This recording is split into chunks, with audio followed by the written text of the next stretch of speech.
শুভ সকাল সবাইকে, ঈদের অনেক অনেক শুভেচ্ছা জানিয়ে শুরু করছি মেরিল মিল্ক সোপবার রাঙা সকাল অনুষ্ঠান। আশা করছি এই সময়টা, ঈদের সময়টা সকলের খুব ভালো কাটছে, আমাদেরও খুব ভালো কাটছে। তবে আজকের সময়টা আরো বেশি ভালো কাটবে, কারণ আজ একজন বিশেষ মানুষ আমাদের সঙ্গে উপস্থিত আছেন। কে আছেন সেটা রুম্মান জানাবে, তবে জানাতে চাই আপনাদের সঙ্গে আমরা আছি আমি লাবণ্য, এবং সেই সাথে রয়েছে আমি রুম্মান। দর্শক, আপনাদের ঈদ নিশ্চয়ই ভালো কাটছে এবং যে যেখানে আছেন, পরিবার নিয়ে আছেন, কাছের মানুষদের নিয়ে আছেন এবং সাথে মাছরাঙা টেলিভিশনের সঙ্গে নিশ্চয়ই আছেন। লাবণ্য, প্রতিদিন দেখা হচ্ছে, কি ব্যাপার? দেখা না হলে তো ভালো লাগে না। ঈদ নিশ্চয়ই ভালো কাটছে তোমার? খুব ভালো কাটছে, তোমার কেমন কাটছে? আমার তো দুর্দান্ত কাটছে। আমি প্রতিদিন একটি একটি সিনেমা দেখছি এবং রকস্টার তো দেখেছি ঈদের দিন, এবং একদম। দেখে মনে হচ্ছে ও মাই গড, বাংলাদেশে এরকম সিনেমা হয়? সত্যিই আমি তাই। আবার দেখবো। আমিও তোমার সাথে আবার দেখবো। তাই? হ্যাঁ, আমরা পুরো পরিবার একসাথে দেখবো, কি বলো? চমৎকার। তো আজকে এখানে রকস্টার প্রসঙ্গটা এই কারণে তুললাম, কারণ আমাদের মাঝে একজন রকস্টার রয়েছেন আজকে একদমই তাই। রাঙা সকালে। চলো একদম। জানিয়ে দেখে আছেন। চলো। দর্শক, আজ আমাদের মাঝে রয়েছেন একজন প্রিয় মানুষ, যাকে আমরা দীর্ঘদিন ধরে চিনি, জানি, ভালোবাসি এবং রকস্টারে তো তিনি রীতিমতো বড় পর্দা কাঁপিয়ে দিয়েছেন। তিনি হচ্ছেন সঙ্গীত তারকা পান্থ কানাই। চলুন শুরুতে তাকে স্বাগত জানাই। ঈদ মোবারক, ঈদ শুভ সকাল। মোবারক। ঈদ মোবারক রুম্মান ভাই, লাবণ্য আপা, ঈদ মোবারক। একদম কাঁপিয়ে দিয়েছেন, যেটা আমি বললাম, বড় পর্দা।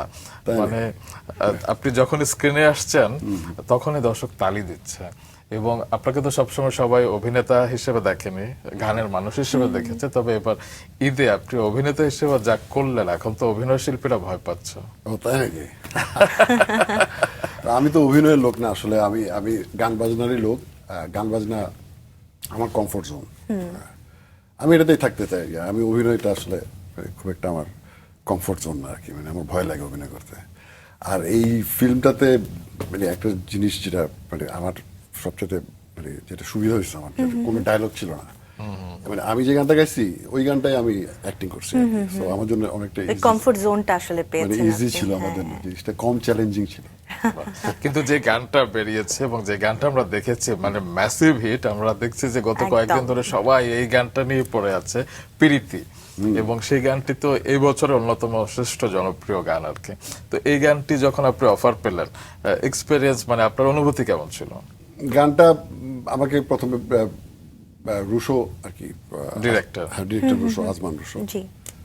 ও আর কি আমাকে ফোন দেয়। ফার্স্টে ফোন দিয়ে বলে কি, দাদা আপনার সাথে একটু কথা আছে, আপনি একটু আমার অফিসে আসেন। আচ্ছা। তো নিকেতনের অফিস আমি গেলাম। তো গিয়ে বললো যে দাদা আপনাকে একটা প্রথমে গান গাইতে হবে এটা বলে নাই, বলছে যে আপনাকে আপনার ক্যারেক্টারটা, আপনার যে লুক, আপনার যে এতদিনের একটা মিউজিকের যে একটা এক্সপিরিয়েন্স, আপনার যে ক্যারেক্টার, এটা একটু আমার দরকার আছে।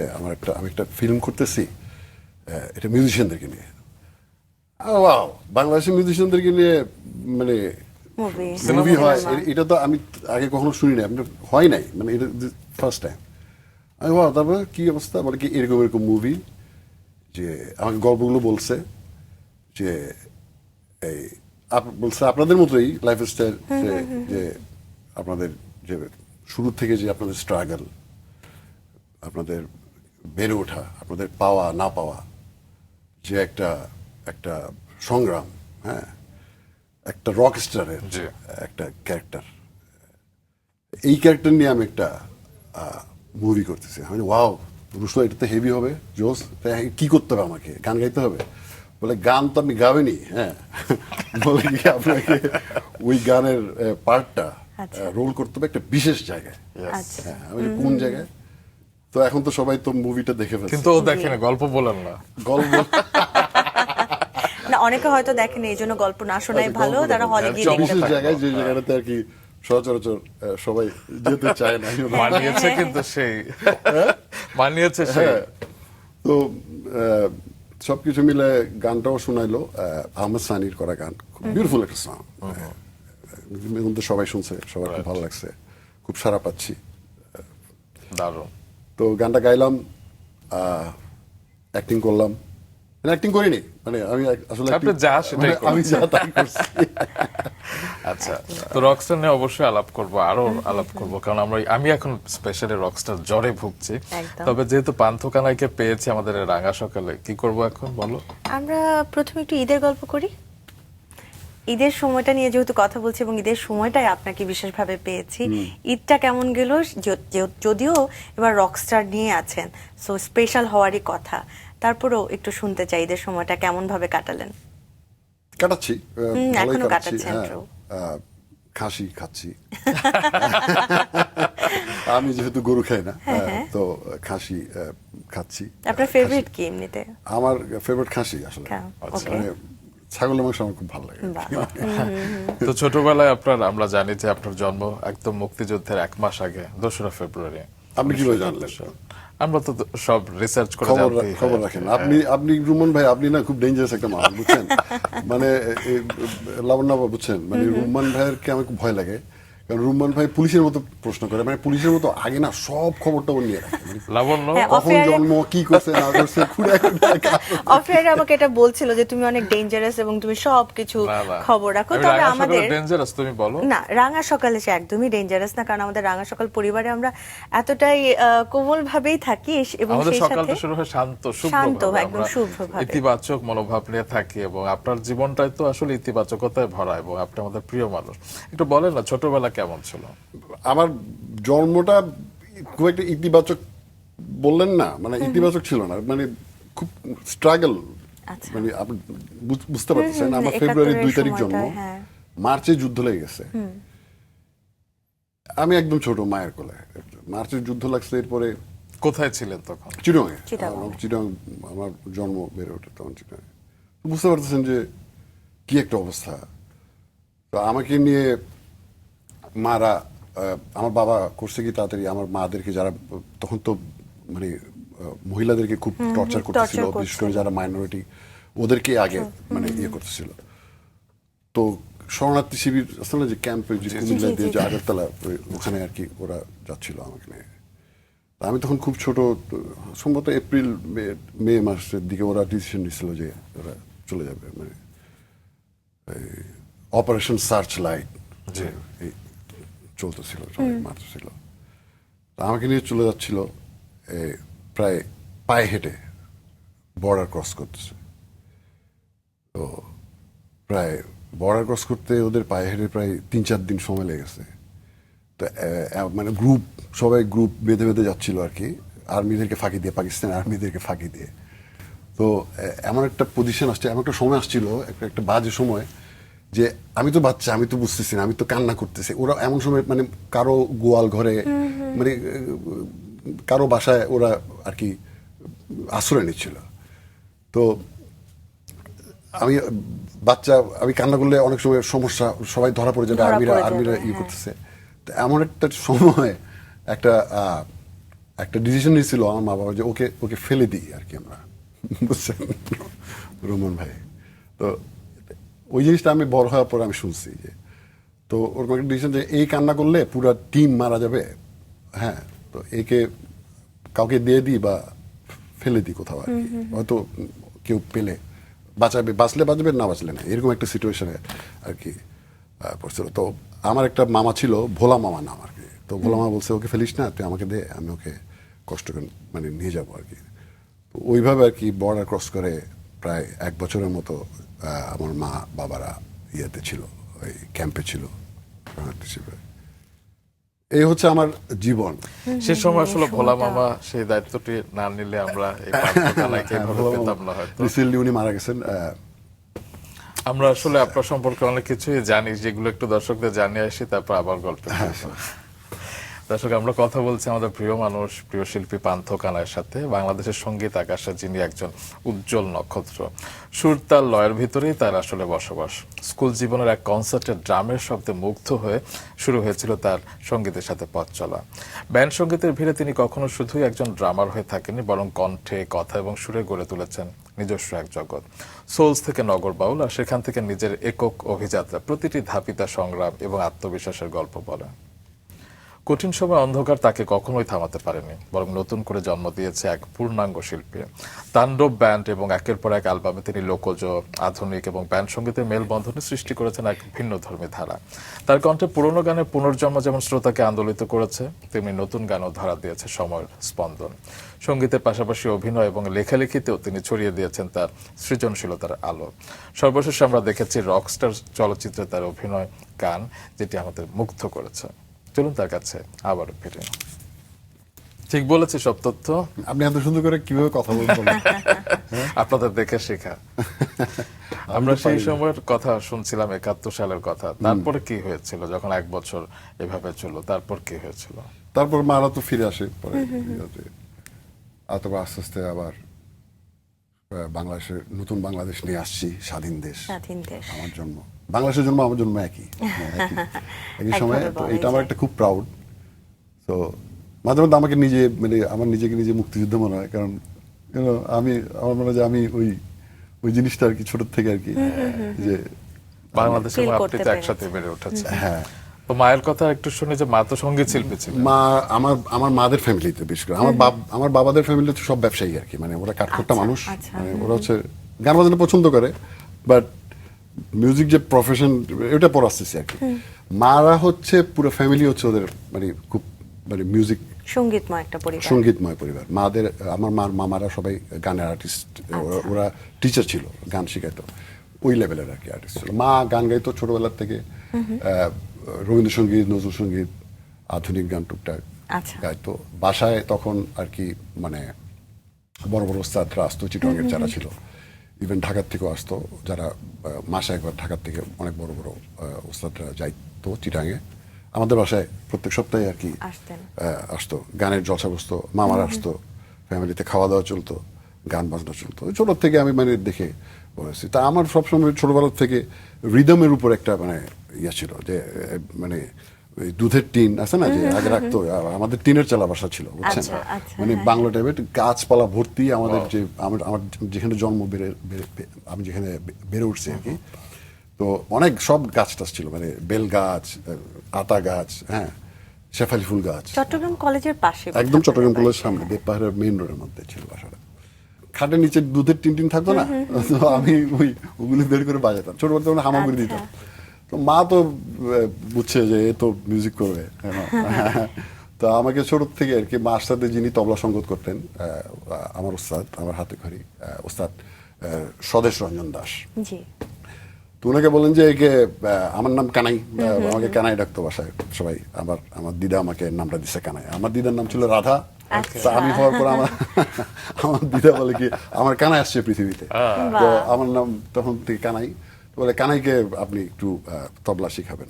তখন আমার অক্ষর জ্ঞান হয়নি, আমি একদম পিচ্ছি, মানে তো স্বদেশ স্যার আমাকে আর কি এই তখন একদম পিচ্ছি, আমি 3-4 বছর হবে, এই হাতে খড়ি দিছে, তেরে কেটে তাকো তাকো, তাকো তেরে কেটে তাকো।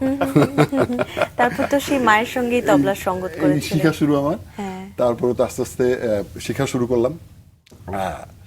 তারপর মা গান গাইতো, বসাই দিত তবলার মধ্যে, ও যে কি মানে ভালো লাগতো রিদম। বাট যখন শিখানো শুরু করছে না, তখন পেইন লাগা শুরু করলো, যে মানে জিনিসটা যখন কম্পালসারি হলো, মানে কম্পালসারি শিখতে হবে। কারণ ওই সময় মানে বিটিভি ছিল, আর কিছু তো ছিল না, আর আমরা খেলতাম তুলতাম মাঠে। তবলা স্যার আসতো, মানে যখন $6 million man, bionic woman, Tarzan, ওগুলি ছিল মানে একদম ফাটাফাটি ফেমাস আর কি আমাদের কাছে। ডালাস তো একটু পরে আসছে, ডালাস আরো পরে, হ্যাঁ, little house on the prairie, এইগুলো তখন দেখাইতো। আর ওই টাইমটাতে আর কি তবলা স্যার আসবে, নাহলে গানের স্যার আসবে, মা তখন মুড আসে গান গাইতে। মা গান গাইতে হলে আমাকে তবলা নিয়ে, এই গানায় তবলা নিয়ে বাজা, এই আর কি চলছে। তারপর পড়াশোনায় কবে? পড়াশোনা হচ্ছে আমি পড়ছি হচ্ছে সেন্ট মেরিস স্কুলে, আমাদের Christian missionary school Saint Mary's, ওখানে আমি ক্লাস 5 পর্যন্ত পড়ছি। আচ্ছা। তারপরে আমাদের বাসার পাশেই আর কি, মানে একদম ঘরের সাথে লাগানো Chittagong government high school, Chittagong যেটা বেস্ট স্কুল আর কি, সরকারি স্কুল। ওই স্কুলে আমি পড়ছি। মানে কি বলে আমাদের সময় তো ছিল ম্যাট্রিক পরীক্ষা, এসএসসি, ওইটা ওখানে থেকে করছি। আর এরপরে বাসার সামনেই চিরং কলেজ আর মহসিন কলেজ, দুইটা বেস্ট কলেজ চিরং। জি জি। ম্যাট্রিক পরীক্ষার পরে দেখলাম যে এই বাসার সামনে কলেজে পড়বো, তখন তো একটু একটু মানে পাখা গজে। পাখা গজাইছে, মানে তখন আর কি ভাবলাম, খুব চিন্তায় পড়ে গেলাম যে এই দুইটা কলেজে অ্যাডমিশন টেস্ট দিব, যদি যদি মানে হয়ে যায় তাহলে তো এই কলেজে পড়তে হবে। আর পড়তে হবে, পড়লে হ্যাঁ। আর কি স্কুল লাইফে তো কোনো মজা করতে পারিনি, কারণ স্কুলের স্যার আমাদের বাসা আসতো। আচ্ছা। হ্যাঁ, সব স্যারগুলোর সাথে মা বাবার পরিচয়, মানে স্কুলও বাসার পাশে, কিছু করতে পারিনি। কিন্তু আমার একটা খুব দুষ্টামি, এখন কলেজের মধ্যে যদি একটু মানে অ্যাডভেঞ্চার করতে পারি, স্বাধীনতাটা, স্বাধীনতা হ্যাঁ, যদি পাই, না পাই, তো আমি চলে গেলাম একদম নিউ মার্কেটের সামনে সিটি কলেজে আর কি, মানে ওখানে অ্যাডমিশন দিচ্ছি ওখানেই। তো আমার গ্রাজুয়েশনটা সিটি কলেজে আর কি।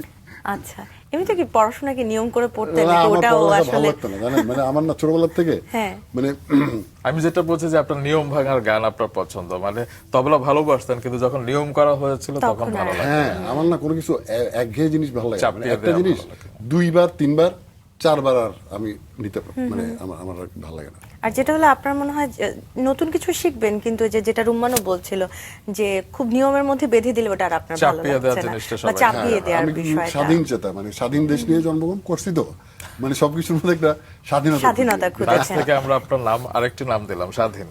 হ্যাঁ, আপনি তো সেই সময় যে নতুন কুড়িতে তবলাও বাজিয়েছিলেন সেই হ্যাঁ, সময়, সেটাকে সেটার একদম সেটা বোধহয় আপনার 11 বছর বয়স হ্যাঁ, হবে। খ গ্রুপে নতুন করি তখন খুব ফেমাস, দারুণ, মানে ওখানে তো আমি তবলাতে চিরঙ্গে না মানে খুব ভালো বাজাতাম আর কি। খুব নাম ডাক হয়ে গেল, মানে সবাই চিনতো যে আমার স্কুলে আমি ফেমাস ছিলাম, মানে যে কোনো মানে পড়ালেখা ফাঁকি দেওয়ার জন্য এটা যে কি উপকার লাগছে আমার। হ্যাঁ, মানে কোনো সাংস্কৃতিক অনুষ্ঠান, হ্যাঁ। যে কোনো কিছু, আমাদের স্কুল না, আর মেয়েদের স্কুলও, মানে আচ্ছা। সে খাস্তুরি স্কুল ছিল একটা মেয়েদের স্কুল, ওখানে ছেলেরা ত্রিশি মেলায় যাইতে পারতো না আর কি, মানে বড় বড় দেয়াল উঁচু। তো ওই স্কুলের মধ্যে আমি গিয়ে তবলা, সেখানে মেয়েদের মধ্যে কেউ তবলা যায় না। খাসি স্কুলের টিচার, হেডমিস্ট্রেস আমার স্কুলের হেড স্যারকে ফোন দিত যে আপনাদের এখানে ভালো তবলা বাজে কাকে পাঠাই দেন, মানে ওদের ইয়ে আছে বার্ষিক অনুষ্ঠান বা কোনো গান অনুষ্ঠান। তো আমাকে ক্লাস করতেছি সে স্কুলে, তো হেড স্যারে বললো, দপ্তরিকে পাঠাইলো যে তখন মানে স্কুলের নাম ছিল আমার জুয়েল পান্থ, জুয়েল পান্থকে এখন হেড স্যার ডাকতেছে। আমি পড়া শিখি নাই, এখন আমার ভালো হয়েছে, এখন আমি তাড়াতাড়ি দৌড় দিচ্ছি, মানে আমি বুঝতে পারছি যে কোনো একটা মিউজিকের কোনো কাজ হবে। তারপরে হেড স্যার বললো কি তোমাকে এখন খাসু স্কুল যাইতে হবে, তুমি তবলা নিয়ে তাড়াতাড়ি খাসু স্কুল চলে যাও, মেয়েদের স্কুলে। হ্যাঁ, আমি তবলা দুইটা নিয়ে সুন্দর মতো ঢুকে সব, মানে ওখানে কোনো ছেলে ঢুকতে পারে না, তো সব মেয়ে বাজাতে খুব ভালো লাগতো। হ্যাঁ, এই আর কি একটু ব্যাপারটা একটু অন্যরকম হয়ে যেত এটা। হ্যাঁ, তারপর আমার ফ্রেন্ডরা আমাকে খুব হিংসা করতো। হ্যাঁ, করারই তুই- কথা। হ্যাঁ, আপনাকে কেউ চেনেন পান্থ, কেউ চেনেন কানাই, কেউ চেনেন জুয়েল, যেটা আপনি বলছিলেন যে স্কুলে আপনাকে জুয়েল পান্থ নামে জানতো আর কি। তো এই যে মেয়েদের স্কুলে যেতেন, কোনো কি গল্প তৈরি হয়নি সেখানে, কোনো লাভ আমি স্টোরি? অনেক প্রেম করছি আমার। সহজ স্বীকারোক্তি। ওকে, তো পরিবারের প্রতিক্রিয়া কি ছিল যে ছেলে যে বিভিন্ন জায়গায় তবলা বাজাতে যাচ্ছে? না, অনেক- আমার মা আমাকে সবসময় উৎসাহ দিত, মানে মা চাইতো যে আমি মিউজিশিয়ান হই। আমিও খুব ছোটবেলা থেকে আমি ডিসিশন নিয়ে নিয়েছি যে আমি আসলে ডাক্তার ইঞ্জিনিয়ার হওয়ার কখনো কোনোদিন মানে স্টিল মানে এখনো পর্যন্ত আমার জীবনে আমি জানেন রোমান ভাই, মানে একদিনের জন্য কোনো চাকরি, একদিনের জন্য কোনো ব্যবসা করি নাই, মানে আমি এখনো পর্যন্ত মিউজিকই করছি। একদম। মানে ছোটবেলায় আমি যে ডিসিশনটা নিয়েছিলাম, আমি না, একটা মজার কথা আছে, আমি ক্লাস 5-এ একবার আমার মাকে অফার করছিলাম যে আমার পড়ালেখা ভালো লাগে না, মানে পড়ালেখাটা বাদ দিয়ে আমি তবলাটা একটু ভালো মতো আর একটু ভালো মতো শিখি, শুধু তবলা শিখি। মা আমাকে একটু ঘুরায় থাপ্পড় মারছিল, আমার মনে আছে, বলে কি তুমি মিউজিশিয়ান হবে কিন্তু তোমার তো পড়ালেখা করতে হবে, পড়াশোনা করতে হবে। তো সেই আর কি। তো তবলা থেকে ড্রামের প্রতি প্রেম কিভাবে জন্মালো? ক্লাস 7-এ যখন পড়ি তখন আমার মনে আছে যে মাইকেল জ্যাকসনের থ্রিলার ছবিটা তখন আচ্ছা। আসছে। আমি তো মিউজিক শুনে আমার মানে মাথা নষ্ট হয়ে গেছে, কারণ ছোট থেকে আমি ইস্টার্ন একটা ঘরানায় বড় হয়েছি, ক্লাসিক্যাল মিউজিক বাজাইছি, শাস্ত্রীয় মিউজিক শিখছি, সোনাটোনাগুলো সব ইস্টার্ন মিউজিক। ওয়েস্টার্ন মিউজিক নিয়ে আমার খুব একটা মানে শোনা ছিল না। শোনা হয়নি তেমন। আর তখন তো কোনো নেট ছিল না, ইউটিউব ছিল না। প্রথম থ্রিলারটা বের হলো, মাইকেল জ্যাকসনের গান শুনলাম, এরপরে একটা সিনেমা দেখা ছিল বিটিভিতে, রুটস, আচ্ছা ওই যে আফ্রিকান, জি, জি, জি। ওখানে কিছু ব্যাকগ্রাউন্ড মিউজিক বাজছে, ব্লুজ, যেগুলো হচ্ছে স্লাইড গিটারে। আমি শুনে মানে what, মানে এটা কি ধরনের সাউন্ড, ওই প্রথম আমার ওয়েস্টার্ন মিউজিক শোনা। আচ্ছা হ্যাঁ, এরপরে আর কি আস্তে আস্তে মানে ওইটার উপর প্রেম শুরু হলো, মানে জানার আগ্রহটার থেকে। এরপর আস্তে আস্তে কালেকশন করা শুরু করলাম। চিটাগাংয়ে তেমন মানে আমাদের তো তখন নেট ছিল না, তো বিদেশি গান, ইংরেজি গান আর কি কি শুনতে হবে, মানে কি কোত্থেকে পাবো এইগুলো নিয়ে। তো তখন আর কি ঢাকায় আসতাম। ঢাকায় রেইনবো ছিল এলিফ্যান্ট রোডে, Elephant Road এ কবির ভাই, Rainbow, জি। কবির ভাই রেকর্ড করতো আর কি। তখন ওই আমাদের কমল ভাইরা, ওয়ারফেজের কমল ভাইরা সবাই ওখানে আড্ডা দিত। আচ্ছা তো ওখানে চিটং থেকে আসছি, অন্যরকম ব্যাপার। হ্যাঁ, কি গান শুনবো জানি না। কবির ভাইকে এসে বলছি, কবির ভাই এই যে এরকম ড্রাম বাজাতে চাই, ওয়েস্টার্ন মিউজিক করতে চাই, এখন কি শোনা যায়? তো কবির ভাই তখন ওই এলপি থেকে আচ্ছা টিডিকে ক্রোমা ক্যাসেট আছে না, ক্যাসেটে ওই ট্রান্সফার করে দিই। রেকর্ড করতে তা আমাকে বলে যে তুমি তবলা বাজাও না, তুমি ড্রাম বাজাবা, ড্রাম শিখতেছো? আমি হ্যাঁ শিখতেছি। হ্যাঁ, তখন কিন্তু আমি খুব শেখা একটা শুরু মানে করেছিলেন না, তখন? তখন আচ্ছা। মানে বাজাবো মানে আগে থেকে আর কি মাত্র জাস্ট ইন্টারেস্টটা গ্রো করলো। আগে থেকে আমি ড্রামার হয়ে গেছি আর কি। তো বলে কি তুমি বিলি কবম শোনো, আমাকে একটা বিলি কবম, একটা জেফ ব্যাক, একটা বিবি কিং এর অ্যালবাম উনি রেকর্ড করে দিয়েছে। আচ্ছা। ওই আমার শুরু আর কি, মানে ওয়েস্টার্ন মিউজিক। আচ্ছা। একদম প্রথম ব্লুজ দিয়ে আমি স্টার্ট করছি, আচ্ছা তারপরে ফাঙ্ক, তারপরে আস্তে আস্তে জ্যাজে চলে গেলাম। তো এই আমার যাত্রা মানে শুরু। তারপর কি আসলে ড্রামস শেখা কোথাও হয়েছে না, জাস্ট না, আমি ড্রামস শুনে কিন্তু শুনেই আসলে আপনার শিখি নাই, কারণ আমি তবলা শিখছি, এত জটিল মানে তবলার মানে তালের ব্যাপারটা, বেসিকটা, হ্যাঁ একদম। বেসিকটা এত জটিল, মানে সেক্ষেত্রে আমার ড্রামসটা খুব ইজিলি আমি পেরে গেছি। আয়ত্ত Right. করেছেন। আপনি যখন চিটাগাঙে থাকতেন, আপনার চারপাশে তো অনেক ব্যান্ড সঙ্গীত তারকাদের আপনি পেয়েছিলেন, এবং শুনেছি যে আয়ুব বাচ্চুর, প্রয়াত আয়ুব বাচ্চুর ভাই আপনার বন্ধু ছিলেন। হ্যাঁ, ছোট্ট, ওর নাম ছোট্ট ছিল, ও আমার ক্লাসমেট, আমরা একসাথে পড়ালেখা করছি। আমার কয়েক ঘর পরে মানে পাশের কলোনিতে ফান্টি ভাই, যে ফিলিংসের ড্রাম বাজাতো, ফান্টি ভাই, টন্টি ভাই এখন ফিডব্যাকে বাজায়, উনাদের বাসা ছিল, ছোটবেলা থেকে উনাদেরকে মিউজিক করতে দেখছি। জেমস ভাই ছিল আমাদের পাশের কলোনি, প্রফেসর কলোনিতে, কারণ জেমস ভাইয়ের বাবা চিটং কলেজের প্রিন্সিপাল ছিল তখন। আচ্ছা ব্যাপারটা বুঝছেন? পার্থদা একটু দূরে থাকতো, কিন্তু যোগাযোগ ছিল। আচ্ছা। ব্যাপারটা বুঝছেন? কারণ ওরা সবাই বিকালবেলা আমাদের যে সেন্ট মেরিস স্কুল, ওই স্কুলের লাইব্রেরির সামনে, ওরা লাইব্রেরিতে ওরা প্র্যাকটিস করতো, ওদের প্র্যাকটিস রুম ছিল। আচ্ছা। হ্যাঁ, আর ওখানে বসে আড্ডা, মানে ওরা আড্ডা দিত, সবাই। আর আমরা সবগুলো ওখানে বসে বসে ওদের আড্ডা শুনতাম। জেমস ভাই ব্যান্ড, ফিলিংসের ফান্ডি ভাইরা, পার্থদারা সবাই। তো এই তো ক্লাস 10-এর দিকে মানে, তখন ফান্ডি ভাইয়ের পিছিয়ে পিছিয়ে ঘুরতাম, যে ফান্ডি ভাই, টোয়েন্টি ভাইয়ের পিছিয়ে পিছিয়ে যে কীভাবে বাজায়, কীভাবে ড্রামসটাকে সেট করে, হ্যাঁ, দেখে ওনাদের পিছিয়ে পিছিয়ে ঘুরতাম আর শিখতে চাইতাম। অনেক সময় গেছিলাম, ফান্ডি ভাই, ফান্ডি ভাই আমাকে ড্রাম শেখান। হ্যাঁ ধরু, তুই কি ড্রাম শিখবি, তুই এখন পরে, তুই তবলা বাজাচ্ছিস, খুব ভালো তবলা, তবলা বাজা। হ্যাঁ, শিখাতে যাইতো না। তারপর উনি মানে দূর থেকে আর কি শেখা, আর কি দেখে দেখে শিখছি। তো বন্ধু বান্ধবের ভাইয়ের বিয়ে, তখন তো বিয়ে বাড়িতে আর কি ব্যান্ড ছাড়া বিয়ে হতো, চিটংয়ের একটা ট্রেডিশন ছিল ওটা। আচ্ছা তারপরে বন্ধু বান্ধবের ভাই বোনের বিয়েতে যখন ব্যান্ড আনতো, আমি আগে আগে চলে যেতাম, যে আচ্ছা। ড্রামস, আমার ড্রামস পাইলে মানে ড্রামসের ওখানে বসে আমি মানে বাজানো শুরু করতাম আর কি। ওশান ব্যান্ডটাকে তখনই গঠন না, করা? হ্যাঁ, আরেকটু পরে, আরেকটু পরে, আচ্ছা। ওই বাজাচ্ছি তখন ড্রামস, মানে প্রথম তখন চিটাগাঙে এত ড্রামসও ছিল না। হ্যাঁ, বাপ্পি ড্রামস ছিল, মানে কয়েকটা ব্যান্ডের ড্রামস ছিল, পিএ সিস্টেম ছিল না, খুব কম ইনস্ট্রুমেন্টস ছিল ওই সময়। আমি জি, বলছি জি। এটা 86, 87, 88-এর দিকে। তো একদিন তখন আমাদের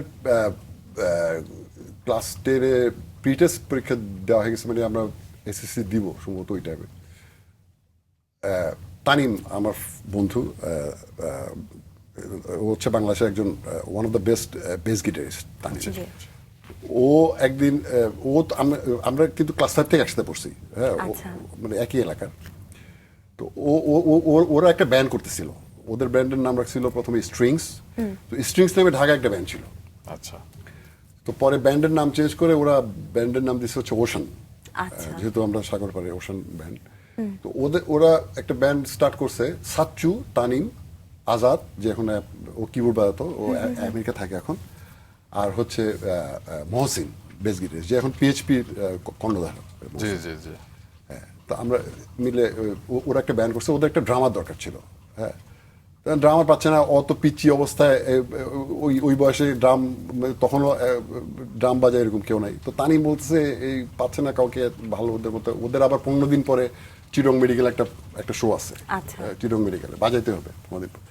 তানিম বলতেছে যে আমার একটা ফ্রেন্ড আছে আমাদের স্কুলে, তবলার মধ্যে তবলা শিখছে, ও খুব ভালো তবলা বাজায়, ফেমাস, জুয়েল। তো ওকে ট্রাই করা যায়, ও পারবে। আচ্ছা। তো তানিম, আজাদ, মহসিন, সাচ্চু এরা দেখি একদিন দুপুরবেলা আসছে আমার বাসায়, এসে আমাকে বলে যে দোস্ত আমরা একটা ব্যান্ড করছি ওশান, আমাদের 15 দিন পরে একটা শো আছে চিটাং মেডিকেলে, এখন তোকে তো ড্রাম বাজাইতে হবে। আমি তো পুরো থতমত খাই গেছি, মানে আমি কখনো ড্রাম বাজাই নাই, হ্যাঁ, আর 15 দিন পরে শো কিভাবে করবো, বাজাবো। আমি হ্যাঁ বলেছি, হ্যাঁ পারবো, মানে কারণ বাজাতে হবে, বাজানো আমার খুব ইচ্ছা, প্রবল আর কি, ড্রামার হবো, এই চান্স তো মিস করা যাবে না। আর তখন ব্যান করবো একটা, মানে কি একটা এক্সাইটমেন্ট। হ্যাঁ, তারপর আমি বললাম আমাকে তো প্র্যাকটিস করতে হবে দোস্ত। তা বলে হ্যাঁ তুই চিন্তা করিস না, 15 দিন সময় আছে। তখন ফিলিংস ব্যান্ডের ড্রামসটা ছিল আমার এক ফ্রেন্ডের বাসায়, ওরা ওখানে প্র্যাকটিস করতো। ওখানে এই 15 দিনের মধ্যে আর কি 8-10টা গান তুলে ফেললাম নিজে নিজে। বাহ। বাহ। তুলে ওই চিরং মেডিকেলে আর কি শোটা করলাম। ওই শোতে ফান্ডি ভাই, টন্টি ভাই, স্বপন ভাই, খোকন ভাই, মেসেজ ব্যান্ডের, ফিলিংস ব্যান্ডের জেমস ভাই, পার্থদা, মানে আমাদের পার্থদা ভাই, সবাই ছিল তখন। সবাই গেছে পিচ্চিরা কি বাজায় দেখতে হবে, চিরং মেডিকেলে শো করতেছে। এখন আমি ওনাদেরকে দেখে না আরো জোরে, মানে একদম মানে রোল টোল, মানে যা বাজাতে হবে না আর কি, সব বাজাইছি, একদম উড়াই ফেলছি। তখন বাজানো দেখে ওরা, তখন স্টেজে প্রোগ্রাম শেষ হয়েছে, দেখি কি ফান্টি ভাই, পাত্রদা এসে আমাকে কোলে তুলে নিয়েছে পিছিয়ে, তুমি হেভি বাজাইছো, জোস বাজাইছো। আমি তো খুশিতে একদম স্টার হয়ে গেলাম আর কি। তারপরে এই শুরু, এরপর থেকে পাত্রদা আমাদেরকে গাইড করা শুরু করলো, এই তোরা প্র্যাকটিস রুমে আসবি, এরপর থেকে আমাদের এখানে প্র্যাকটিস করবি। তারপর কি সোলসে জয়েন করলো? না না না, আমাদের ওশান ব্যান্ড। কিন্তু পাত্রদা বলে কিন্তু তোদের অনেক কিছু শিখতে হবে, কিভাবে মেট্রো নামে। পাত্রদা হচ্ছে আমাদের কিন্তু মানে গুরু, মানে আমাদেরকে একদম হাতে ধরে আমাদের ব্যান্ডটাকে কিভাবে বাজাতে হবে, যে রুলস এন্ড রেগুলেশন গুলো যেগুলো আছে ব্যান্ডের, হ্যাঁ, ওগুলো আমাদেরকে শিখাইছে পাত্রদা, গাইড করছে একদম। তা বলে কি এখন তোদের ব্যান্ডের একটা ইয়ে করতে হবে, একটা অ্যালবাম করা উচিত। তো 89-এ আমরা ঢাকা বিজয়নগর মোড়ে সারগাম স্টুডিও ছিল, বাদল ভাই ছিল কর্ণধারে, এই যে পরশুদিন বাদল কয়েকদিন আগে মারা গেলেন বাদল ভাই। ওখানে আসছিলাম, ওখানে আমরা রেকর্ড করছিলাম আমাদের একটা অ্যালবাম। ব্যান্ডের নাম ছিল ওশান, আর অ্যালবামের নাম ছিল নীলিমা। ওখানে আমি একটা গান গাইছিলাম আর কি, ড্রামার হিসাবে। ওইটাও একটু ব্লুজ গান ছিল। ওটা কি প্রথম গান গাওয়া? ওটা আমার লাইফে ফার্স্ট আর কি গান গাওয়া আর কি। খালি গলায় শুনবো সেই গানটা, মনে আছে? হ্যাঁ মনে আছে, মনে থাকবে না জীবন? অবশ্যই অবশ্যই। ভর দুপুরে একা যাও কোথায় তুমি, কোন ভিসারে, কার সাথে কোথায়, ভয় পেও না তুমি, বলবো না আমি তোমার এই অভিসারের কথা। ভর দুপুরে কোথায় তুমি, কোন অভিসারে, কার সাথে কোথায়, এরকম ছিল গান। এটাকে জ্যাজ টাইপের একটা গান, ব্লুজ গান ছিল, ব্লুজ ছিল একদম। ফার্স্ট সংটাই আমার মানে ব্লুজ গান ছিল। আচ্ছা, আমার একটু আবার ব্লুজের উপর একটু বেশি প্রেম আর কি, আসক্তি। তারপরে কি হলো? সোলসে কবে জয়েন করলো? হ্যাঁ, এরপর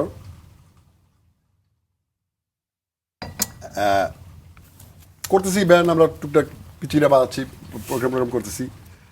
এর মধ্যে পাথর তখন মেসেজ বাড়াচ্ছে। এর মধ্যে সোলস তখন কি হলো, সুহাস ভাই সোলসের বিদেশ চলে যাবে, ওনার কিবোর্ড বাই দোষ আসবে পার্সোনাল কারণে, বিদেশ চলে যাবে। পার্থদাকে অফার করলো, বাচ্চু ভাই রনি দ্বারা সোলসের। পার্থদা তখন মেসেজ ব্যান্ড ছেড়ে ঢাকা চলে আসলো, সোলসে জয়েন করলো। আচ্ছা। গুরুগণ চিরাং থেকে চলে গেছে, আমরা সবাই অসহায় হয়ে গেলাম।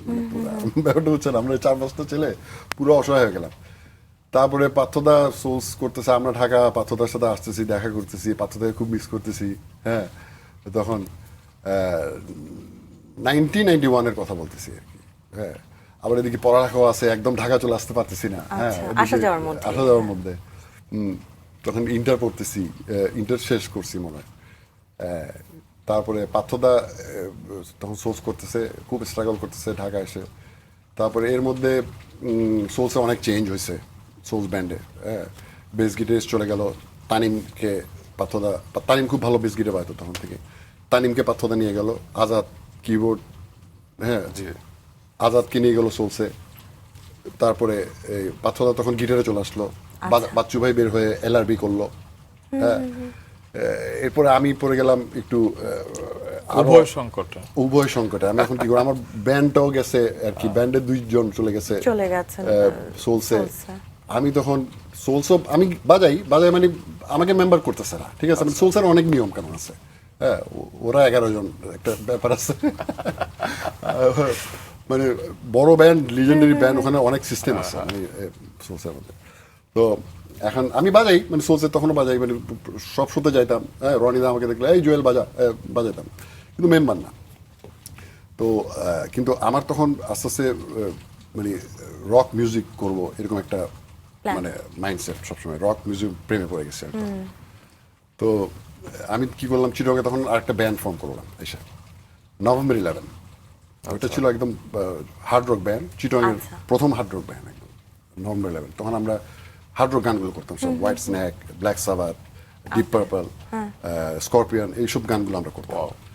তখন এই যে এই রকার যে একটা বেশভূষাটা, ওই তখন থেকে স্টার্ট হয়েছে।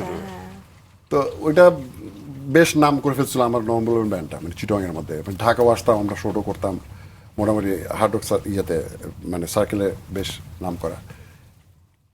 ওই সময়টাতে পার্থদা আর রনি ভাই একদিন আমাকে ডেকে বলল যে এই তোমাকে তো সোলসে বাজাতে হবে। হ্যাঁ, মানে রনিদা আস্তে আস্তে সিক হয়ে যাচ্ছিল, মানে ওনার হার্টে প্রবলেম হচ্ছিল, শারীরিক পরিশ্রমের জন্য বাজাতে পারতেছিল না। তো আমাকে বলতেছিল যে তুই আস্তে আস্তে মানে সোলসে বাজানো শুরু কর। তো আমি বললাম যে আমি এখন নভেম্বর 11 ব্যান্ড ছেড়ে কীভাবে আসবো। আর মানে আপনারা যদি রক মিউজিক করেন তাহলে, সোলস তো রক গান আর কি করতো না, না, একটু মেলোডিয়াস পপ গানগুলো করতো, একটু ডিস্কো টাইপের ব্যান্ড ছিল। তো পার্থদাও বলছে যে হ্যাঁ না, এখন রক আস্তে আস্তে একটা মিউজিকটা চেঞ্জ করা দরকার, রক মিউজিক করা দরকার। তো নভেম্বর ব্যান্ডে সোহেল একটা গিটারিস্ট ছিল, খুব ভালো রক সাচ্চুদ ভাই, ভালো গিটার বাজাতো। তো আমি বললাম যে ওকে নেন, একটা সেকেন্ড লাইন গিটার লাগবে, রক ব্যান্ডে 2টা গিটার থাকে, সেকেন্ড লাইন একটা গিটার লাগবে। তো পার্থদা রাজি হলো, সোহেলকে নিয়ে আমি সোলসে ঢুকলাম। এই তারপর আজ দিন কাটুক গানে, অসময়ের গান, এগুলো রেকর্ড হলো, বাজালাম। তারপর তো বিগ হিট, এরপর পার্থদা সুপার ডুপার হিট হয়ে গেল, কেন এই নিঃসঙ্গতা, ব্যস্ততা আমাকে দেন অবশ্য, গান। তারপর আপনি ফিলিংসে জয়েন করলেন। হ্যাঁ, এরপরে ওই যে বললাম বেশি দিন একটা জিনিস আমার ভালো লাগে না, কিন্তু ওই সোলসে অনেকদিন বাজালাম, বাজাতে আস্তে আস্তে কেন জানি বোর হয়ে যাচ্ছিলাম, যেটা সত্যি কথা। তো আমার জেমস ভাইয়ের কি খুব ভালো লাগতো, মানে জেমস ভাইয়ের মিউজিকটা, বাংলার লাঠিয়াল, দুঃখিনী দুঃখ করোনা, তো জেমস ভাইয়ের রকিং যে ব্যাপারটা, আমি ছোটবেলা থেকে উনার জেল থেকে বলছি। হ্যাঁ, মানে উনার যে মানে রকের ব্যাপারটা, আমি না খুব মানে ইমপ্রেসড। আপনি দেখলেন আপনি রকস্টার আবার জেল থেকে বলছেন। বলতেছি না, আবার চমক নষ্ট হয়ে যাবে। তো জেমস ভাই একদিন আমাকে বলে কি, পান্থ জুয়েল, তখন আমি জুয়েল নামে পরিচিত, কিন্তু পান্থ কেন এইভাবে আমাকে কেউ চিন্তা। তো বলে কি, জুয়েল আমি তো ফিলিংস করবো না, আমি এখন নগর বাউল করবো, আচ্ছা। তো আহ, তোকে তুই ড্রাম বাজাবি আমার সাথে বললো। আমি তো শুনে লাভ জুড়ছে, আমি মানে এই বাজাবো, মানে বাংলা লাঠিয়াল বাজাবো না, এটা হয় মানে। তো আমি বললাম যে ঠিক আছে, কিন্তু কেমনে, মানে আমি সোলসে কিভাবে বের হবো, আমার তো কোনো প্রবলেম নাই, মানে আছে না যে একটা ব্যান্ড থেকে বেরোতে গেলে তো একটা ঝগড়া হইতে হয় বা কিছু একটা প্রবলেম হইতে হবে। আর যে লোকটা আমাকে শিখাইছে মিউজিক, মানে পার্থদা, গুরু। এই গুরু, এই লোকটার আমি কিভাবে মানে পুরো আমার পারিবারিক সম্পর্ক, এতদিনের একটা সম্পর্ক, আমি কিভাবে বলি। তারপরে লোভ সামলাতে পারতেছি না বাজানোর আর কি, ব্যাপারটা বুঝছেন না, মানে বাংলা লাঠিয়াল বাজাবো না, একটু কথা হইলো। তারপরে আমি জেস ভাই আমাকে নিয়ে যায়, বলে আর বল পাত্রকে যে কোনো যে সোর্স করবি না, এখন থেকে নগরবাহুল করবো আমরা। তারপরে আমাকে বারবার জেস ভাই পাত্রদার বাসায় নিয়ে যায়, আমি ঘুরে টুরে চলে আসি। তো তারপরে আপনি নগর বাউলে যুক্ত হলেন কারণ জেমস ভাই চেয়েছিলেন। নগরবাহুলে বাজালাম 2 বছর, জেস ভাইয়ের সাথে অনেক কিছু শিখলাম, গ্রেট মিউজিশিয়ান। Definitely. এরকম একজন মিউজিশিয়ান 200 বছরে আর কি, এটা আপনি যদি আমাকে জিজ্ঞেস করেন আমি বলবো এটা আবার একজন আসে। তো অনেক কিছু শিখলাম জীবনে, আমার তৃতীয় চক্ষু খুলে গেল। তো 2000 সালের শেষের দিকে সামহাও আর হয়ে উঠলো না নগর বাউল করা। হঠাৎ দেখলাম আমার পায়ের নিচে মাটি নেই, বেড়ে গেলাম, কিছু করার ছিল না তখন আর কি। হঠাৎ খুব একা হয়ে গেলাম, একাকিত্ব, নিঃসঙ্গতা, কি করব, ঢাকায় কিভাবে থাকবো, সার্ভাইভ করব। ওদিক দিয়ে সোলস সেরে আসছি, পাথদা সোলসের মতো একটা ব্যান্ডে বাজানোর পর আর নগর বলের মতো একটা ব্যান্ডে বাজার পর কার সাথে ড্রাম বাজাবো আর তখন আর তো আর option নাই। কোনো মানে বাজানোর মতো জায়গা পাচ্ছিলাম না। আর ড্রাম বাজাবো, ড্রামস বাজানোর উপর একটা আমার আস্তে আস্তে ইয়ে চলে আসলো, ড্রামস আর বাজাবো না। আচ্ছা। তো এমন টাইমে আমি আমার 4-5টা গান আগের থেকে আমি একটা মিক্স অ্যালবাম করব এরকম চিন্তা করে 4-5টা গান আমি টিউন করে রেডি করে মানে রেকর্ড করে রাখছি। আপনারই সুর ছিল? আমার সুর, আমার ফ্রেন্ড আচ্ছা। মিলে মানে আমরা কয়েকটা গান ওখানে আমার সুর করা ছিল, আমার লেখা ছিল, রেডি ছিল। তখন ভাবলাম যে না, আমার তো ঢাকায় সার্ভাইভ করতে হবে। ওদিক দিয়ে বাবা মা তো ফাটা ফেলতেছে, মানে এই চলে চিটাঙে তোর মানে থাকতে হবে না ঢাকায়, তুই কি করতেছিস সেগুলা। বাবার ব্যবসা, আমি বড় ছেলে, ব্যবসাপাতি লাটে উঠতেছে, ব্যাপারটা বুঝছেন না, মানে মানে বাবা খুব রাগ, মানে আর এদিকে আমি সার্ভাইভ করতেছি, কেমনে ঢাকা থাকবো, এদিকে এই সেই। হ্যাঁ বাবা বল তুই চলে আয়, তুই মানে এদিকে বাবাকে বলতে পারছি না মানে কিছু। তারপরে গেলাম সঙ্গীত আর সেলিম ভাইয়ের কাছে, সেলিম ভাই আমার 4-5টা গান আছে, আপনি এগুলো একটা মিক্স অ্যালবাম করেন, মিক্স অ্যালবাম করে আমার কিছু টাকা দেন, আমি ঢাকা থাকতে চাই। এগুলা আপনার আর্টিস্ট আছে না, যে বিভিন্ন আর্টিস্টকে দিয়ে গান গাওয়ায় আমি মিউজিক করে দেবো, আপনি আমাকে ঢাকা থাকার মতো একটা সিস্টেম করে দেন, কিছু টাকা দেন, আমার টাকা দরকার, ঘর ভাড়া দিতে হবে। তো সেলিম ভাই তো একটু চিকন গলা, কই দেখি কি গান আনছেন। হ্যাঁ আমি দিলাম 4টা গান, উনি ওনার একটা সেট আছে, সেট মানে যে তখনকার দিনের ক্যাসেট প্লেয়ার জি। ছাড়লো, ছাড়ার পরে এটা ভয়েস দিছে কেনা, এই কে দিছে ভয়েসটা আমি যে এটা আমার ভয়েসটা আমি দিছি। আপনি গান গাইছেন? আমি বলি, হ্যাঁ। এই মিয়া আপনি কি পাগল নাকি? আমি বলি, কি কেন কি হয়েছে ভাই, প্রবলেম কি? আপনি গাইবেন মিয়া, আপনি মানুষের দিকে গাইবেন, মানে আপনার এত সুন্দর গলা। হ্যাঁ এরকম বলে আমি তো আমি গাবো মানে আমার গান কে শুনবে, কেউ তো শুনবে না, আমাকে কেউ চিনে না। আমি একটা ড্রাম বাজাতাম এতদিন, বলে কি আমি অত কিছু বুঝি না, আপনি গাইবেন। হ্যাঁ আপনি আপনি চিন্তা করেন কিভাবে গাইবেন, সোলো করেন আপনি। আমি সোলো করলে তো গান তো শুনবে না, মানে ইউনো মানে আমাকে কেউ চিনে না, কে শুনবে গান, মানে আর কোনো একটা ছেলে বলে কি যা আপনার গলাটা আমার দরকার। আচ্ছা। তারপরে ডিসিশন নিলাম যে না, আমি তাহলে সোলো না, একটা ব্যান্ড, আমি তাহলে একটা ব্যান্ড ফর্ম করি। আর তখনই তাণ্ডব ব্যান্ড। তাণ্ডব মাথা আসলো, বলে একটা ব্যান্ডের নাম ঠিক করেন।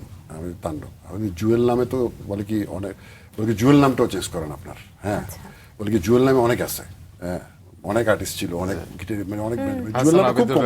জুয়েল। হ্যাঁ চার দোকানে গেলে এই জুয়েল এক কাপ চা দেয়, এরকম একটা ব্যাপার, তখন জুয়েল নামটা এত বেশি কমন হয়ে গেছে।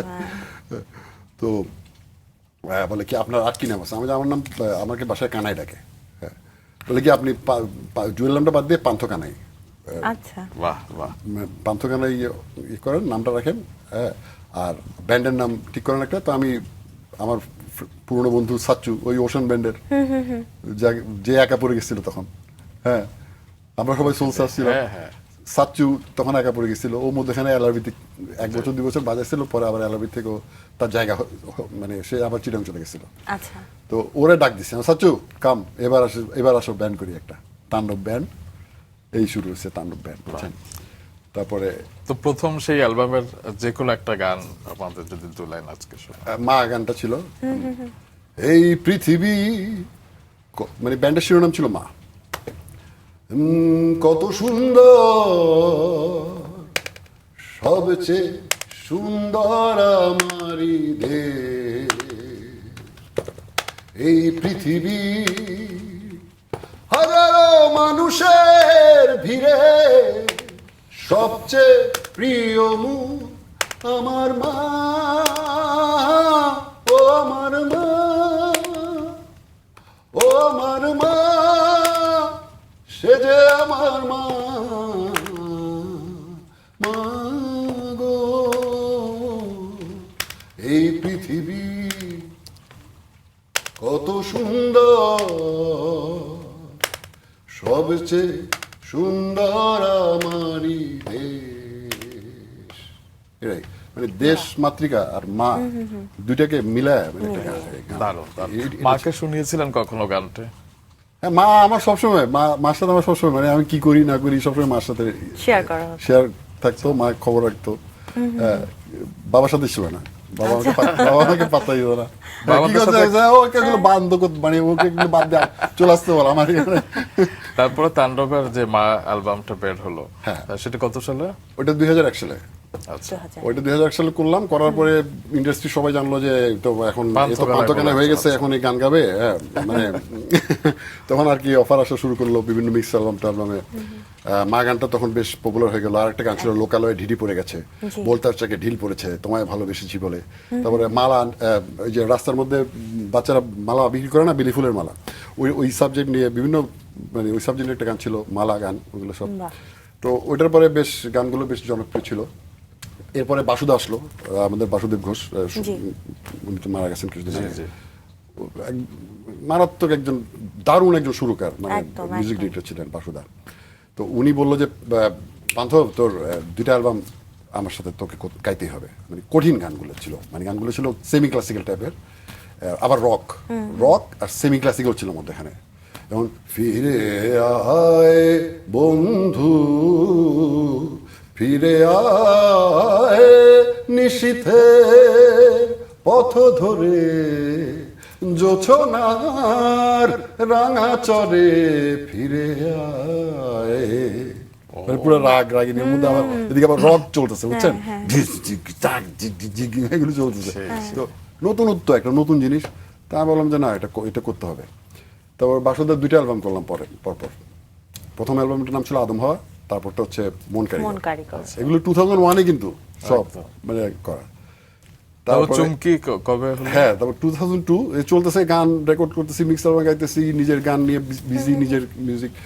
তারপরে মেহেদি হাসান নামে আমার এক মানে বন্ধু, বাট আমার চেয়ে 1-2 বছরের সিনিয়র আর কি। উনি রক স্ট্রাটাতে আর কি গিটার বাজাতো, ভেরি ট্যালেন্টেড মিউজিশিয়ান। ও আরেক রকার আর কি, মানে রক স্টার ছিল পুরো, এরকম চুল লম্বা লম্বা সবসময়, মানে আমাদের স্টাইলের মানে।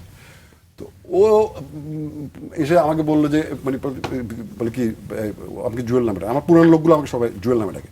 জুয়েল, এই কম্পিউটারে কিন্তু মিউজিক করা যায়।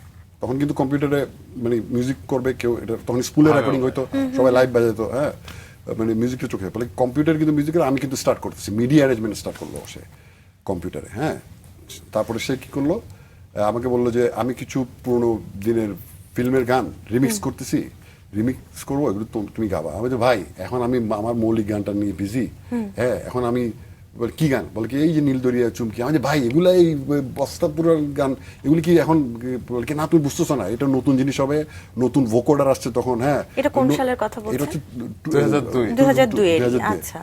হ্যাঁ, তখন মানে এইগুলো আসছে নাকি, তখন এই ফার্স্ট টাইম আর কি।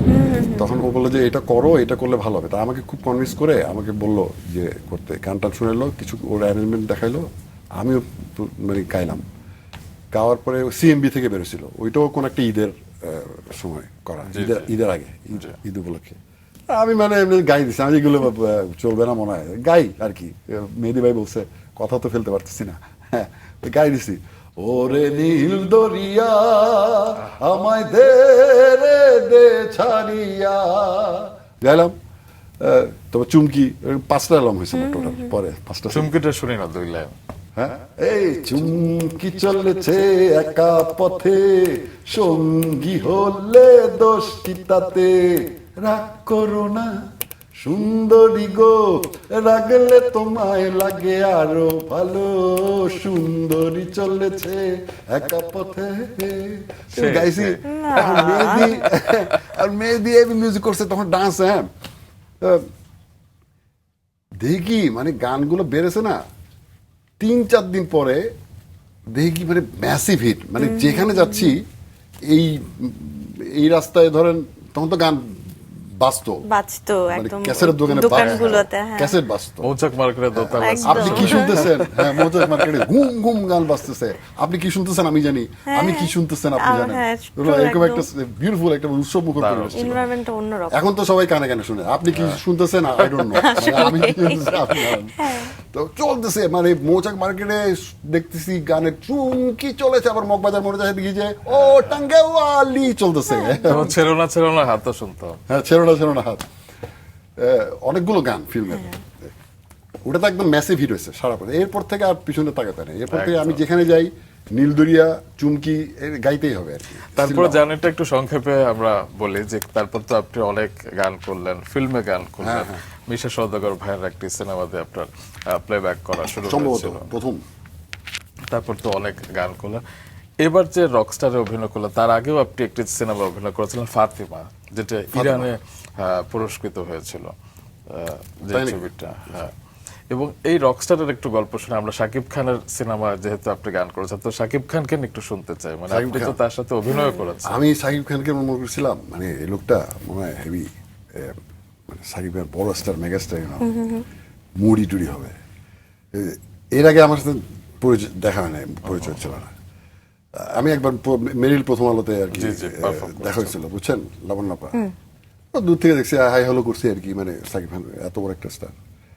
তো ওই দিন শুটিং এ আর কি আসে, দেখি 2-3টা মাইক্রোবাস নিয়ে আসলো, হ্যাঁ, সাথে বাইরে হওয়ার আগে 2টা মাসাল বলা এত বড় বাউন্সার ফিগার বাইর হলো, সাইফান ওয়া ভাই এই লোকটার আশেপাশে যাওয়া যাবে না, মানে দেখলাম লোকটা ভালো, গুড, নাইস পারসন। হ্যাঁ, আসলো, এসে পরিচয় হলো, রুশো পরিচয় করে দিল, তারপর শুটিং করলাম, অনেকক্ষণ সময় কাটালাম। আপনি তো তাকে রজনীকান্ত এবং অমিতাভ বচ্চনের মতো বলেছেন বাংলাদেশ। না মানে ওইটা মানে বলছি মানে হ্যাঁ বলছি কারণ রজনীকান্ত, অমিতাভ বচ্চন এরা হচ্ছে লিজেন্ডারি ফিগার, মানে মানে আমার প্রিয়, মানে আমি আমার সিনেমা দেখা স্টার্ট হয়েছে অমিতাভ বচ্চন, আমার প্রিয় ছিল তখন। অমিতাভ বচ্চন মানে ডায়লগ আমার বুঝতাম, তো মুক্তার সিং কা নাম শোনা, মুক্তার সিং কা নাম নেই শোনা তো ক্যা শোনা ইস দুনিয়া মে, মানে এগুলো তো তো এরকম মানে এই অমিতাভ বচ্চন ছিল, অমিতাভ বচ্চন হচ্ছে আমাদের এই সাবকন্টিনেন্টের মেগা স্টার, একদম রজনীকান্ত। হ্যাঁ, তো আপনি যদি বলেন এখন এই যে পান্থ বাংলাদেশের মেগা স্টার কে, মানে আনডাউটেডলি সাকিব খান, কারণ এরকম লুক, এরকম ইয়ে জনপ্রিয়তা, একটানা 27 বছর ধরে সুপার হিট ফিল্ম দিয়ে আসছে এই লোকটা। আর এই লোকটা দেখতেছি ডেভেলপ করতেছে ডে বাই ডে, একদমই তাই। মানে আর কাজ করে যেটা বুঝলাম, উনি কিন্তু নিজেকে নিয়ে বিজি না, যে আছে না যে আমি অ্যাক্টিং করতেছি, আমি অ্যাক্টিং করে চলে গেলাম, এটা he is not like that. আমার খবর নিচ্ছে, ছোটখাটো যারা পার্শ্ব চরিত্র করতেছে সবাইকে হেল্প করতেছে, কথা বলতেছে, পুরো টিম প্লেয়ার হিসেবে থাকে। হ্যাঁ, he is a rock star. অনেক স্টাডিও করে, অনেক স্টাডি করছে, প্রত্যেকটা স্টুডিওতে গেছে, গিয়ে অনেক মিউজিশিয়ানের সাথে সে কথা বলছে, যে গিটার বাজানোর সময় পা কেমনে থাকে, অ্যাপ্রোচ কেমন হয়, পিয়ানো বাজানোর সময় পা কেমনে থাকে, হাতগুলো কেমন থাকে, সেগুলো স্টাডি করে সে কিন্তু কাজ করছে। দেখেন এতদিন কাজ করার পরে এত বড় একটা মাপের একজন আর্টিস্ট, সে এগুলো স্টাডি করে সে কাজটা করতেছে, তার মানে না, আসলে বড় মানুষরা তো এমনি এমনি বড় হয় না, তাদের ভিতর কিছু থাকে বলে তারা এরকম খুব বিনয়ী অবস্থায় লোক, থাকে। ভালো লোক। তো প্রীতি গানটা যেহেতু এত বিগ হিট হয়ে গেল, একটু শোনাল না আমাদেরকে, এই যে লাবণ্য শুনতে চাইছে। তাই এটা তো শুনতেই হবে, এটা আমার চাওয়া, দর্শকদের আমার চাওয়া। গানটা কিন্তু একটু দেখতে আমি লিরিক্স দেখেন। শরীর কামনা ভরা পানি ভরা মেয়ে, ছুঁয়ো না তুমি কাঁটা রয়াবে। শরীর কামনা ভরা পানি ভরা মেয়ে, ছুঁয়ো না তুমি কাঁটা রয়াবে। একে একে সবে দে বধূ আরো কাছে, আমাকে গলাও তুমি আগুনের আছে। একে একে সবে দে বধূ আরো কাছে, আমাকে গলাও তুমি আগুনের আছে। আমার প্রেমের কথা বধূয়া না বলো, কামার যাত নাই আমি ঢলো ঢলো। আমার প্রেমের কথা বধূয়া না বলো, কামার যাত নাই আমি ঢলো ঢলো। প্রীতি জানে না কালা কোন সঙ্গে রাত, এ প্রাণ ডালিম যেন ফেটে দুই ভাগ। প্রীতি জানে না কালা কোন সঙ্গে রাত, এ প্রাণ ডালিম যেন ফেটে দুই ভাগ। এটা কিন্তু সবাই বেশ চমৎকার। কপি করছে। রুশো মানে এমন একটা পেইন ডিরেক্টর, ও 3 দিন ধরে গানটা গাইছে আমাকে, জানেন? মানে আমি ধরেন কোনো গান আধা ঘন্টা লাগে, 1 ঘন্টা লাগে বেশি হলে, জি। এবারে গান গেয়ে চলে আসি। হ্যাঁ, এই গান সে আমাকে 3 দিন ধরে ভয়েস নিয়ে আসে। হ্যাঁ, মানে হয় নাই প্রত্যেকটা ওয়ার্ড, মানে প্রত্যেকটা জিনিস সে আমাকে তার পছন্দ মতো, সে জানে সে কি করতেছে। তো এত শিওর আর কি সে। সেই কারণে এন্ড রেজাল্টটা আসলে এত ভালো হয়েছে এবং একটা আইকনিক গান হয়ে থাকবে। আরো কয়েক বছর পর হয়তো আমরা এই গানটির মর্যাদা আরো বেশি বুঝবো আর কি, এটা একটা কালজয়ী গান হয়ে থাকবে। তো আজকে রাঙা সকাল একদম শেষ মুহূর্তে চলে এসেছে। আপনার সাথে গল্প তো আসলে 1 ঘন্টার জন্য খুবই কম আর কি, অন্য এক আয়োজনের জন্য তোলা থাকলো কিছু গল্প। তবে ঈদের বিশেষ আনন্দ আয়োজনে যে আপনি সময় দিয়েছেন সেজন্য অনেক অনেক ধন্যবাদ। মাছরাঙার দর্শকদেরকেও ধন্যবাদ, শুভেচ্ছা, ঈদ মোবারক। সবাই ভালো থাকবেন, বেশি বেশি খান, ভালো ভালো খান, অনেক অনেক বাংলা গান শোনেন। আপনিও সবসময় এরকম ভালো থাকেন। আপনারাও ভালো থাকবেন, সবাই ভালো জি। থাকবেন, ভালোবাসা রইল।